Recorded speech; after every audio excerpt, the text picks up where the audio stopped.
est Rosa Parks. Rosa Parks, c'est cette femme qui refuse de laisser sa place dans un bus le 1er décembre 1955 à Montgomery.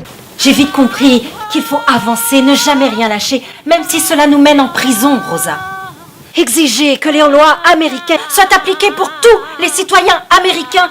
Venez vivre ce moment historique où s'asseoir fut toute une histoire à travers la pièce Levez-vous Rosa Parks, les 16 et 23 avril à 15h30 et 19h30 au théâtre Gendarme, 17 rue Léopold Bellan, Paris 2e. Texte et mise en scène d'Anne Dantin, une production Accolade Paris. Rosa Parks, un symbole puissant, toujours d'actualité. Renseignements et réservations au 06 76 74 05 99 ou levez-vous-rosaparks.com.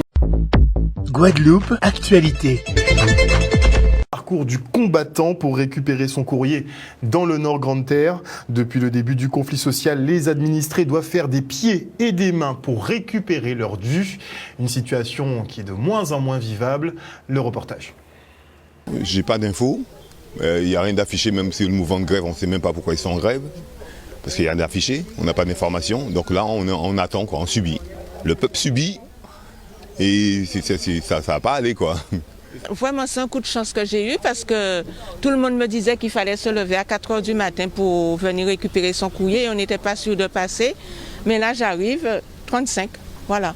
Alors j'ai dit que c'était mon jour de chance, qu'un monsieur m'a dit que je devrais jouer à l'euro-million. J'ai fait des interventions sur RCI et pour leur dire un peu que franchement on ne peut plus tenir parce que moi je suis revenue en octobre et quelques temps après la grève a commencé depuis...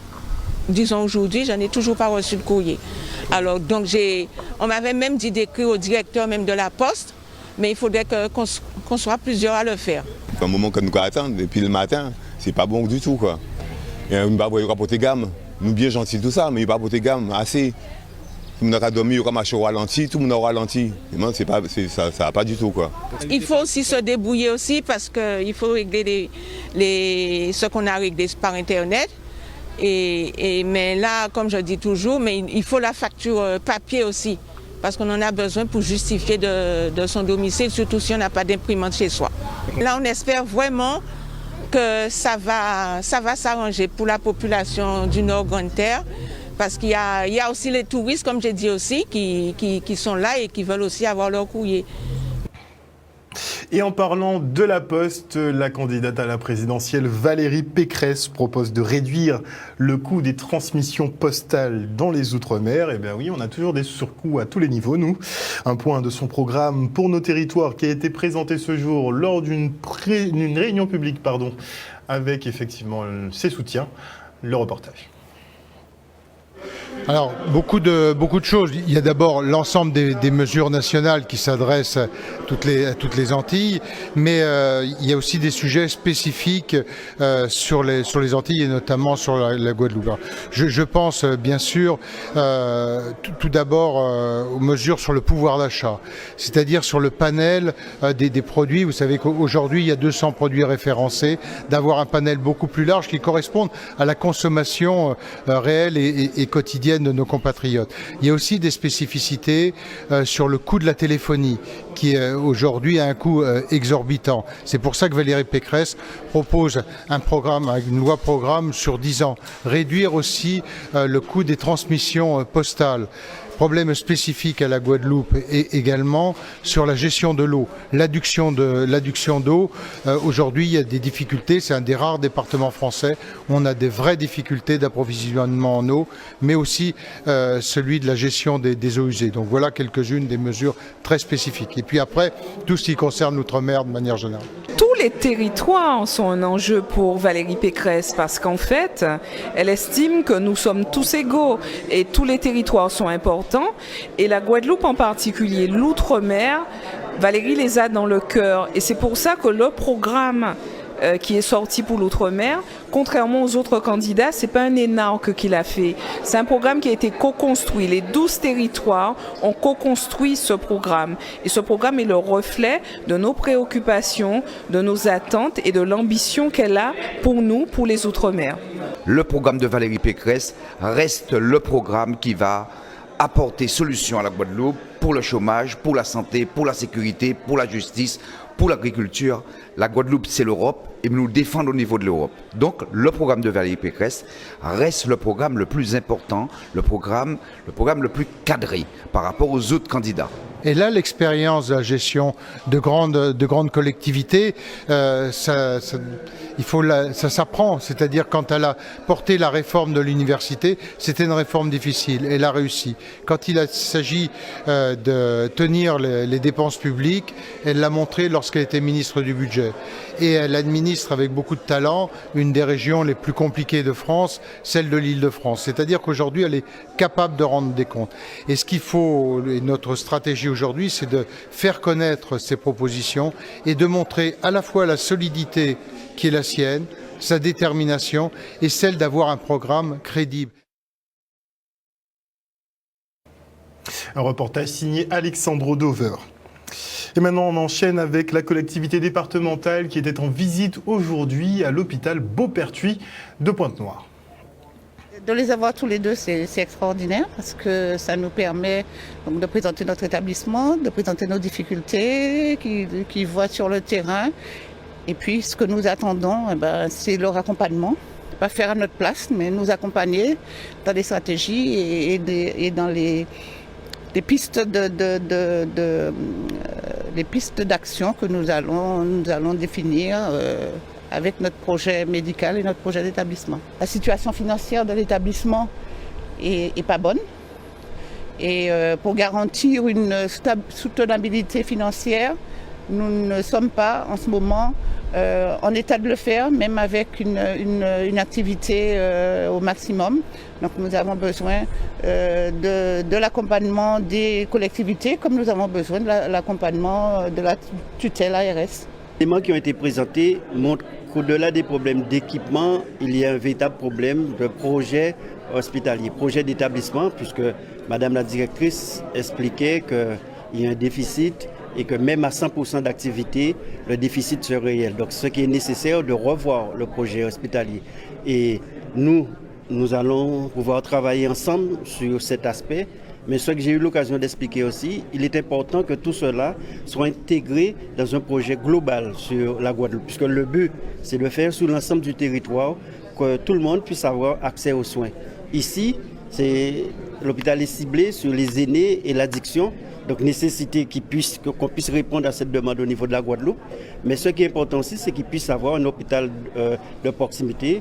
Le président de région rappelait que si on a un souci d'urgence sur la Côte-sur-le-Vent, cette nécessité qu'entre Selborne et Beauperthuis, qu'il puisse y avoir donc, des réponses. Donc aujourd'hui, sur l'ensemble de la Guadeloupe, il faut de grosses structures comme le CHU de Pointe-à-Pitre, comme le CHU de Basse-Terre, et de voir comment répartir l'offre de soins sur l'ensemble donc, du territoire.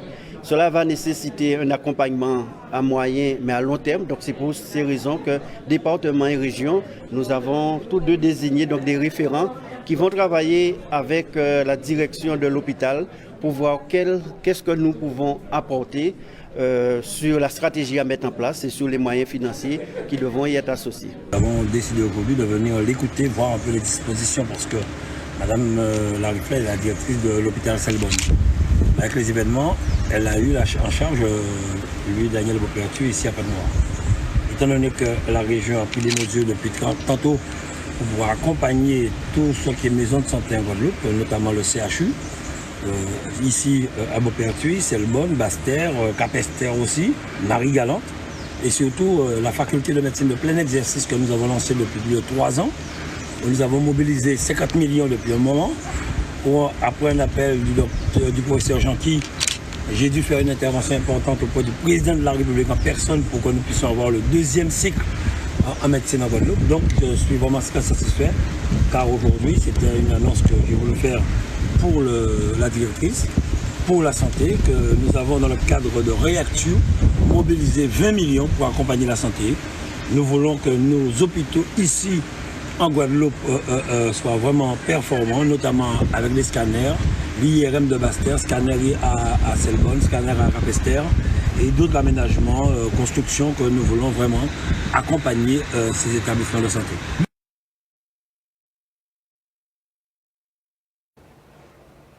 Et lors de cette visite justement à l'hôpital Beauperthuis de Pointe-Noire, une petite délégation de personnel soignant suspendu affilié à l'UTS UGTG ont interpellé les élus sur leur devenir.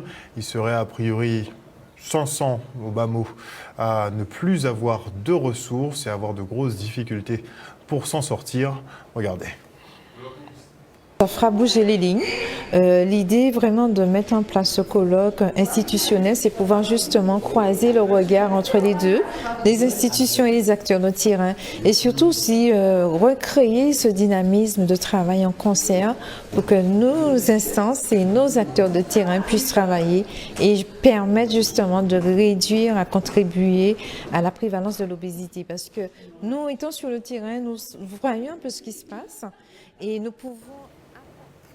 Désolé, un léger petit souci technique par rapport justement au sujet précédent, à savoir cet échange entre Guy Losbar et des syndicalistes de l'UTS UGTG qui représentent donc des personnels suspendus. Regardez. Ils n'ont pas avoué qu'il faut positionner les autres pour défendre nous que ça nous vient à faire. Et ce n'est pas des menaces en l'air que nous avons fait aujourd'hui là, c'est la population nous que nous avons pris soin aujourd'hui. Moi, je suis infirmière. Là, quand vous êtes passé en moi, là, quand il y a une addiction, en chimie, parce que le service n'a pas ouvert, on va poser en question. Population, nous, jeunesse, nous, besoin nous, aujourd'hui là. Et nous, là, nous, pas garder. Nous, pas attendre pour petit mandat, nous, non. Si vous plaît, nous, à côté, à eux, pour travailler dans de bonnes conditions, aidez-nous aussi. Parce que c'est plus de 500 personnes qui suspendent. Et qui dit 500 pères et mères de famille suspendent, qui dit des familles guadeloupéennes qui ont en grande difficulté. Même s'ils n'ont pas aimé l'UTS UGTG, nous pouvons comprendre, nous attendons. Mais nous attendons un service de diabétologie fermé. Que d'autres soins ne peuvent pas balayer les patients en nous posant les bonnes questions. Si ce n'est pas eux qui défendent nous en tant que Guadeloupéens, qui est-ce qui défend nous? On est trois petits gens qui ont grandi. On veut dire que j'ai de la fierté en moi, c'est de mener combat à ça. Mais il faut nous gagner et vers les autres aussi. Donc là, nous avons devant la porte à les autres. Pas gazer nous, M. Losbar. Quand on écoute nous, Jod là, c'est vous qui nous devons monter, descendre là, il voit M. Macron, et le prochain président qui est élu là, mais représentez-nous dignement, M. Losbar. C'est centenaire à dire Jod là. Merci, Mme. Ils ne sont pas sans réponse, puisque depuis toujours, j'ai expliqué que concernant l'obligation vaccinale, quelle était notre position. Nous avions dit que c'était une compétence au niveau de l'État, mais nous avons fait en sorte qu'il puisse y avoir une cellule d'accompagnement. Cette cellule d'accompagnement permet à ce qu'on puisse être accompagné sur 3 ans de salaire. C'est entre 60 et 80 000 euros pour certains, pour leur redéploiement.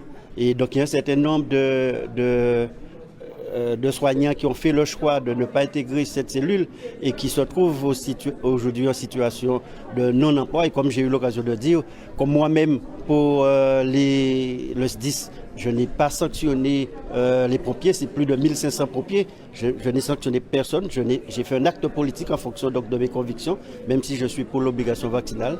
Et dans ce cas-là aussi, c'est un choix politique. Quelles que soient les conséquences, il faut s'attendre à ce qu'il puisse y avoir donc, des conséquences. Donc c'est ce discours que j'ai eu, que j'ai toujours eu, une démarche donc, de responsabilité. Une affaire à suivre quant effectivement à ces suspensions de personnel soignant à l'heure où au national, certains médecins appellent à leur réintégration. Effectivement, vu que le pass vaccinal a d'ores et déjà été arrêté et que la vaccination ne fonctionne pas aussi bien que prévu, voire pas du tout comme prévu d'ailleurs. Et on enchaîne avec le colloque sur l'obésité organisé par la région Guadeloupe. De mettre en place ce colloque institutionnel, c'est pouvoir justement croiser le regard entre les deux, les institutions et les acteurs de terrain, et surtout aussi recréer ce dynamisme de travail en concert pour que nos instances et nos acteurs de terrain puissent travailler et permettre justement de réduire, à contribuer à la prévalence de l'obésité. Parce que nous étant sur le terrain, nous voyons un peu ce qui se passe et nous pouvons apporter justement cette aide aux instances qui permettent de financer et mettre en place des actions de prévention. Il faut se dire que la prévention, c'est vraiment l'outil important pour pouvoir réduire la prévalence de l'obésité. Je suis là à 2 titres, en tant que maire, puisque les manifestations se passent en grande partie à Basse-Terre, mais également en tant que cardiologue, médecin du sport. C'est un thème qui me tient beaucoup à cœur depuis des années. Donc il y a effectivement eu des organisations de manifestations dans les écoles pour sensibiliser les enfants au goût. Donc c'est les écoles du goût que Agos avec la ville de Basse-Terre a mis en place. Il y aura dimanche une marche très importante sur l'obésité avec des stands organisés en partenariat avec l'Agos, mais c'est l'Agos qui organise, nous sommes partenaires avec d'autres. Et puis aujourd'hui, cette conférence sur plusieurs thèmes. Je vais aussi intervenir sur les chiffres de l'obésité. Nous avons fait une très très belle étude Martinique, Guadeloupe, Guyane, Polynésie par un groupe de médecins scientifiques, le groupe Agrume, le groupe de réflexion ultramarin. De très très belles études ont été faites, de belles publications. Je vais très synthétiquement les présenter. Et ce qui ressort dans cette étude, c'est que certes, il y a l'alimentation, mais il y a surtout la sédentarité qui a énormément touché nos jeunes depuis quelques années. Plus de télévision, plus d'informatique, plus d'ordinateurs. Et beaucoup se joue là-dessus. L'inactivité physique des jeunes. Et pour terminer, quand on compare une classe de collège, le record qu'elle est capable de faire sur un 400 mètres par rapport à ce que faisaient nos élèves du collège il y a 20 ans, il n'y a pas photo, nos enfants sont moins performants qu'il y a 20 ans. Faire ce travail en concert, qu'on puisse vraiment se poser la question comment arrêter cette pandémie qui galope sur le territoire en Guadeloupe. Un reportage signé Olivier Félix. Et retour maintenant sur cette signature de convention des acteurs du numérique en Guadeloupe, comme le MEDEF ou encore Guadeloupe Tech. Il s'agit pour eux de faciliter l'implantation de ces nouvelles technologies. On sait que le marché va être orienté très grandement vers les métiers du numérique. Donc bon, regardez. C'est important puisqu'en fait aujourd'hui on avait chacun des actions de notre côté et souvent on se retrouvait un peu à faire les mêmes choses en termes de sensibilisation auprès de publics différents. Et là l'objectif c'est qu'on puisse allier les initiatives des uns et des autres, donc de Guadeloupe Tech, de la French Tech Guadeloupe, du CLUSIR, de l'UDE MEDEF, pour pouvoir aller au plus près en fait des personnes qui ont besoin de ces informations-là, d'être le plus efficace, de pouvoir mutualiser en fait un certain nombre de choses et notamment au final les moyens, j'ai envie de dire, pour pouvoir aller plus loin et toucher encore plus de monde. L'objectif de cette convention, nous, en tant que l'Union des entreprises de la Guadeloupe, c'est d'être un facilitateur auprès de toutes ces associations qui portent cette nouvelle technologie, parce que c'est vraiment l'industrie de demain. Cette convention est justement fondamentale, parce qu'elle va simplement permettre une synergie entre les experts de la cybersécurité, les experts du numérique, les experts de l'innovation avec la French Tech, mais surtout les chefs d'entreprise, ceux qui sont au pilotage des entreprises qui permettent de générer effectivement de l'emploi, de pouvoir préparer, de pouvoir renforcer la Guadeloupe d'aujourd'hui et préparer également la Guadeloupe de demain, au niveau aussi bien de l'emploi que des perspectives vis-à-vis de l'extérieur. C'est un secteur clé, c'est un secteur porteur d'avenir, c'est un secteur porteur de l'économie guadeloupéenne qui demain matin va permettre à nos jeunes soit de revenir, soit de rester et de se développer dans notre pays. Actuellement, il n'y a aucune entreprise qui peut dire je ne suis pas concerné. Tout simplement parce que même si c'est une toute petite entreprise qui n'a pas d'ordinateur, mais son comptable a un ordinateur. Donc ça veut dire que si son comptable perd les données, il sera impacté. Si en plus vous vous retrouvez par exemple à perdre les informations de vos clients ou d'un appel d'offres, la sanction peut être immédiate. Donc effectivement, et c'est vraiment fondamental de comprendre que la cybersécurité concerne tout le monde et que ça demande avant tout, pas de la technique, mais simplement une réflexion pour mettre en œuvre les bonnes mesures. On parle vraiment de marketing territorial, hein. C'est bien ça le mot, hein. C'est-à-dire quelle est l'image qu'on veut renvoyer de la Guadeloupe au national et surtout à l'international. Là, la vocation est de renvoyer une économie du numérique forte en Guadeloupe. Le constat est clair, hein. On a beaucoup de concours qui sont au niveau national et international et des startups guadeloupéennes gagnent.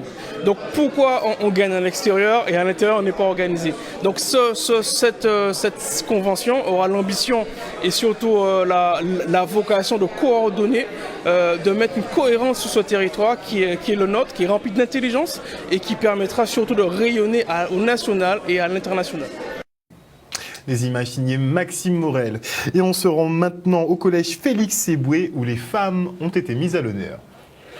Nous avons décidé de faire cette manifestation au sein du collège Félix Éboué parce que c'est un moment pour pouvoir sensibiliser les élèves sur l'égalité homme-femme et surtout leur montrer qu'il y a des femmes qui font des métiers dits hommes. Vraiment très intéressant de pouvoir être au contact de notre jeunesse et puis un peu démystifier le métier de pilote de ligne.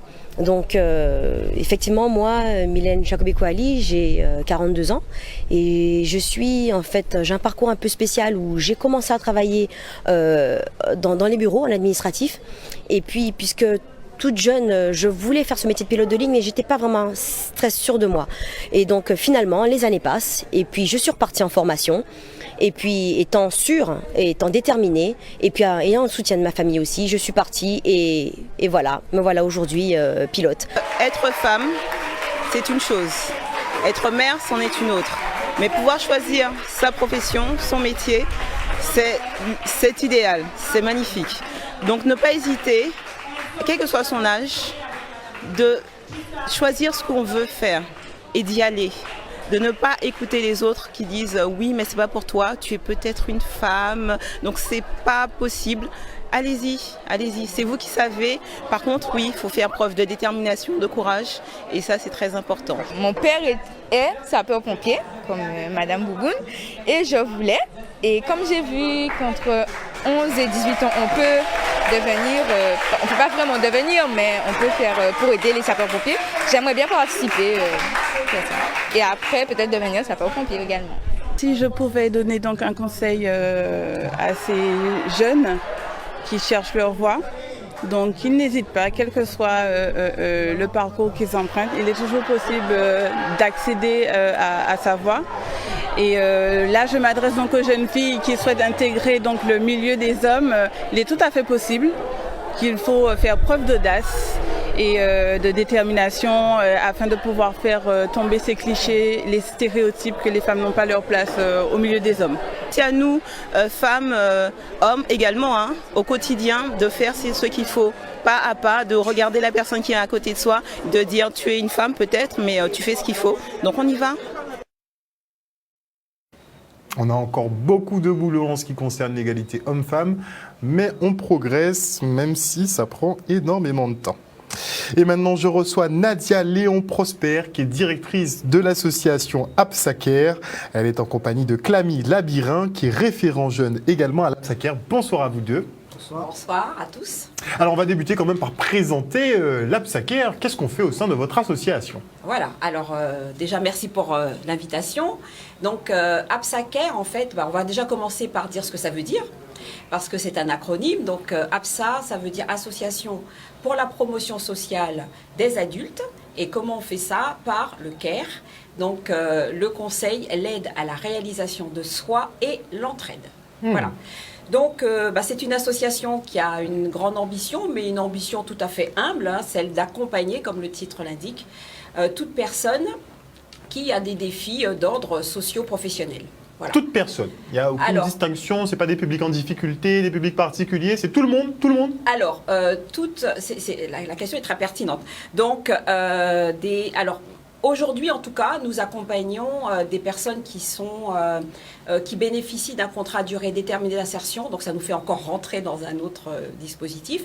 Mais là, nous nous adressons à des adultes qui ont le privilège d'avoir donc ce type de contrat, mais ils travaillent dans des structures dites structures d'insertion par l'activité économique. Donc c'est encore spécial, et ça c'est le pôle emploi, la porte d'entrée, c'est le pôle emploi. Et puis aussi, nouvellement, nous accompagnons les jeunes de 16 à 18 ans, donc on précise 18 ans moins un jour, c'est 17 ans révolus. Et ces jeunes-là, justement, on va en parler après, nous les accompagnons de manière à ce qu'ils se resocialisent, remobilisent autour d'un projet de vie. Voilà. Donc vous êtes un peu sur l'ESS, vous êtes en économie sociale et solidaire. Alors, on est pour le champ des adultes sur l'ESS, sur l'économie sociale et solidaire, effectivement. Mais en ce qui concerne les jeunes, nous ne sommes pas dans le cadre de cet écosystème. D'accord. Voilà. D'accord. Tout à fait. C'est un peu particulier pour les jeunes. C'est particulier, et c'est particulier pourquoi? Parce que c'est un programme d'État, c'est pas un programme qui dépend de nous, c'est le gouvernement actuel qui l'a initié, voilà, dans le cadre de l'obligation de formation, qui est née en juillet 2019.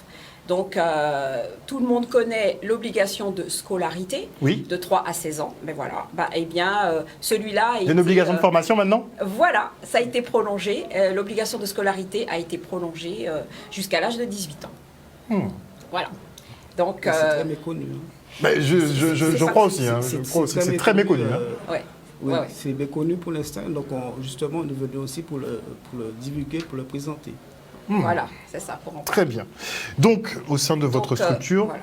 Allez-y. Non, je disais juste que Capsacare a 12 ans d'existence, voilà, et cette association a accouché après que j'ai perdu mon emploi brutalement suite à la liquidation de l'AFPA. Certains, voilà. Qui est un centre de formation, l'AFPA. Exactement, c'est ça. Donc on a commencé par être centre de formation au départ, et comme j'aime à dire, on a formé, mais on s'est rendu compte que former c'était pas suffisant, et on a voulu transformer. D'où l'accompagnement. Donc vous pouvez enseigner le rebond. Exactement, c'est ça. Vous maîtrisez le rebond. Donc ça, c'est déjà une très bonne chose dans le milieu entrepreneurial, mais aussi le milieu salarié. Et donc vous mettez en place un parcours personnalisé donc en faveur des jeunes de 16 à 18 ans. Absolument. En quoi il consiste concrètement? Alors,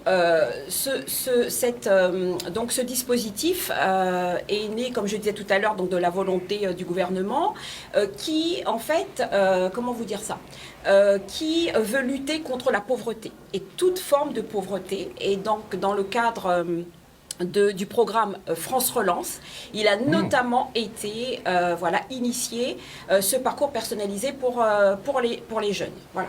Donc l'association a répondu à un appel à projet de la DETS Guadeloupe qui représente le ministère du Travail sur le territoire. Et parce qu'on a été vraiment on s'est senti impliqué et on s'est senti concerné par ces jeunes. Alors je précise, ça s'est fait avant qu'il y ait les jeunes sur le barrage, parce qu'on aurait pu croire que c'est un effet d'opportunité. Mais non. mais non. Voilà. Et donc, voilà. Alors, si je devais résumer ce dispositif, je dirais que c'est comme un hub. J'aime apprendre cette image. Vous voyez, comme une plateforme, on va à l'aéroport, on est sur cette plateforme et chacun va là où il veut aller, là où il a décidé d'aller. Eh bien, nous, c'est ce que nous sommes. Et c'est important que je le précise. Pourquoi? Parce que les gens confondent ou se perdent un peu dans tous les dispositifs qui existent pour les jeunes en ce moment. Donc on fait la promotion. Une démultiplication des dispositifs. Mais vraiment. Et il y a de quoi s'y perdre. Alors, eh bien, nous venons en amont de tout dispositif. Si les auditeurs devaient retenir une chose, retenez que nous venons en amont de tout dispositif en direction des jeunes et nous sommes là pour les resocialiser, comme j'aime à dire. C'est un moment pour eux. Ils vont décider de prendre l'avion. Ils vont décider d'aller à gauche, à droite, mais en connaissance de cause. C'est-à-dire que quand ils... Voilà. Donc, comme je dis, c'est un temps pour eux. C'est un temps... alors, volontairement, ce n'est pas un dispositif de formation. C'est un dispositif d'accompagnement. Donc on fait le point avec eux, on travaille sur la mobilité, on travaille sur pourquoi ils ont échoué à l'école, pourquoi ils ont décroché à l'école. Donc on travaille pour cela avec des psychologues. Et on a mis, il nous faudrait tout le journal pour pouvoir décrire tout ce qu'on a prévu. Oui, c'est parce qu'on a rencontré certains jeunes et justement ils étaient en décrochage. Ils étaient mal orientés. Et quand on regarde bien notre mission d'accompagnement avec ces jeunes, on remarque qu'effectivement, on vient en amont de tous les dispositifs. Effectivement, il y a d'autres centres qui proposent les mêmes choses que nous. Mais malgré ça, on regarde bien, c'est vraiment nous qui sommes en amont de tous les dispositifs. Donc, quand un jeune passe près de nous, c'est comme s'il avait un bagage, au-delà d'un petit CV, il a vraiment un bagage sur le dos. Et comme ça, il peut se présenter devant une entreprise, retourner à l'école s'il veut, rentrer en insertion, mais avec connaissance de cause. C'est surtout ça, il faut retenir aussi. Donc moi, je lance un appel à tous les jeunes ou les parents qui seraient dans ce besoin, qui se sentent comme si délaissés ou ils ne font rien, de venir vers nous. À l'Absaker, on pourra trouver une solution. C'est exactement ça. C'est ça, c'est un accompagnement sur mesure qui est fait pour les jeunes. Et la conclusion pour Madame la directrice? Alors la conclusion, oui, c'est ça, Monsieur Labirin l'a dit. On lance, c'est ça, un appel vraiment d'abord aux familles, parce qu'il s'agit de mineurs, hein, d'accord, même si on entend 18 ans, mais c'est 18 ans moins un jour. Donc on lance un vibrant appel aux parents, aux familles, aux parrains, marraines, cousins, cousines, oncles, qui nous entendraient ce soir, et qui, on n'a pas nommé le nom de notre dispositif, il s'appelle PAIPS, P-A-I-P-S, qui veut dire parcours d'accompagnement à l'insertion professionnelle et sociale, et on leur lance cet appel pour qu'ils viennent nous voir afin qu'on puisse leur présenter le contenu du dispositif et s'ils ont envie de vivre des expériences intéressantes, d'apprendre à se connaître, de mettre des noms sur des échecs, chez nous ce ne sera pas un échec, ce seront des axes à améliorer et on les aidera donc à relever toutes sortes de défis. Voilà. Merci beaucoup, en tout cas, Nadia Léon Prosper, je le rappelle, directrice de l'association Absaker, et Clamy Labirin, qui lui est un référent jeune auprès de l'Absaker. Merci d'être venu nous présenter effectivement vos activités au sein de l'association, mais aussi ce nouveau dispositif de parcours spécial et personnalisé qui est en faveur des jeunes de 16 à 17 ans et des très poussières, mais en tout cas 18 ans moins un jour. On a bien retenu. Et vous êtes un dispositif qui est donc en amont de tous les autres dispositifs avant d'aller dans un centre de formation ou peu importe. Adressez-vous d'abord à l'Absaker et après eux-mêmes pourront vous former, et pas vous former, mais vous orienter du mieux qu'ils peuvent. Outremernews.fr, le site de l'actualité Outre-mer, 24 heures sur 24 et 7 jours sur 7. Retrouvez la chaîne Outremer News sur YouTube.